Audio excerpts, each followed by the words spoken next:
Hello, Council. How are you, Council President? My name is Hugh Giordano. I'm a union representative for the United Food and Commercial Workers Union, Local 152. I also want to, I live at 57 Argyle in Blackwood, New Jersey. Also, we have the labor union, the local from UFCW that represents the Garden State Dispensary. They are here with us today as well. If you have questions as well, again, the tour is always welcome. If you guys want to get a tour of the Garden State Dispensary, which is the first unionized dispensary, please let us know and we'll set that up for you. I think it's important. I think it's a very educated way to learn. So let's go through a couple of things real quick. Just to reemphasize what happened. Okay, so UFCW represents 1.2 million members across the United States, Canada, and Puerto Rico. We represent people in retail, healthcare, and now represent cannabis. So let's just look at some new data that came out. If the federal government legalizes it tomorrow, and this is from the Washington Post, on a medical and adult use, it would create a $132 billion industry tomorrow. And it would create 1 million jobs by 2025. This is new data that came out. California is estimated to make $1 billion in taxes. This is not just the revenue side of it, and would also create $100 million in tax savings through the law enforcement and judicial system.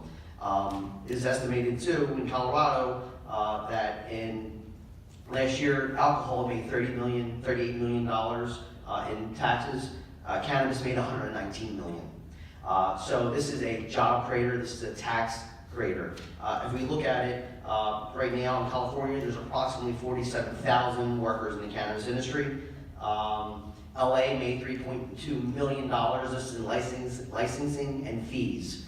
This goes right back to the city. If we look at it from a jobs point of view, the UFCW represents folks in the cannabis industry, both in the adult use and the medical side, in cultivation, in medical dispensary, adult use, edibles, infused, security firms, software firms. A lot of people that work in the security firms, the cannabis industry, are retired police officers and or veterans. So by blocking cannabis in the adult use or medical side, you're hurting police officers who are having a good job after they retire, and you're helping hurting veterans. And I honestly would rather have those folks or be part of security. This is what's happening in New Jersey right now. Many of the workers that are there for security are retired police officers. Who doesn't want the best and brightest working in security? This is a job creator for them as well.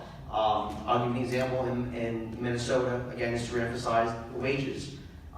In Minnesota, the first medical dispensary, the custodian made $18 an hour, full benefits and pension. The lab techs made $22 an hour, full benefits and pension. The head growers were making $2,200 a week, full benefits and pension. These are growing middle-class jobs. These are also jobs that are a trade, educated folks, people that go for horticulture, people that go for science, people that go for math and reading. These are all the things that are needed to work in a dispensary. This is a skilled science trade.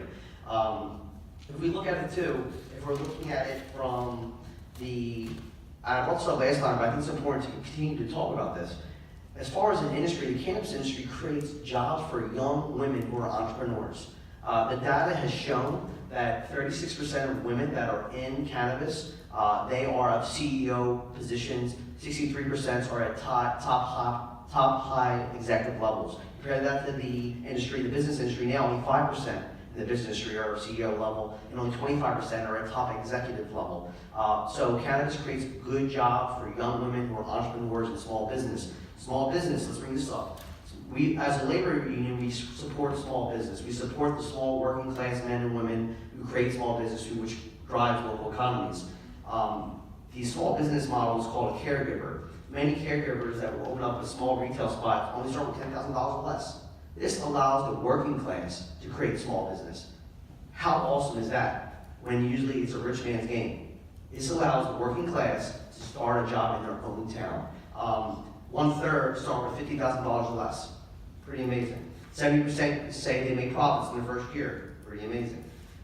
It's also, I just got from Forbes, because I love Forbes, and I keep on pushing Forbes. So I think it's the one organization as far as economic data that no matter what side of the aisle you're on, we can agree is credible.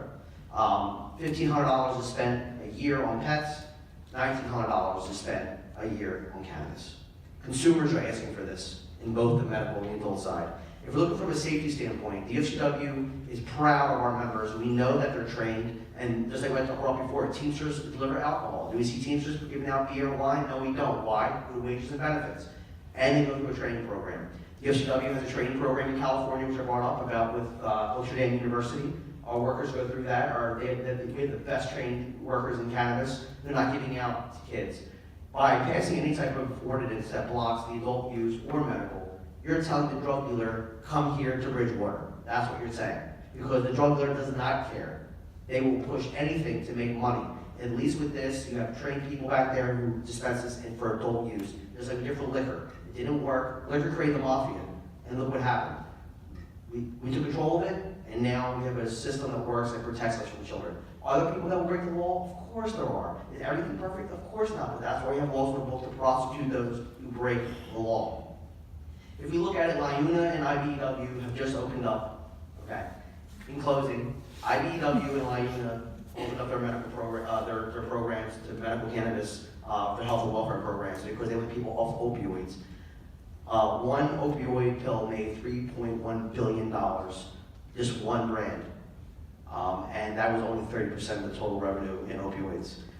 This will stop deaths. This will create good jobs. And the UFCW stands behind the workers, it stands behind the patients, and we want to see a dispensary here so that adult use and medical patients can be taken care of.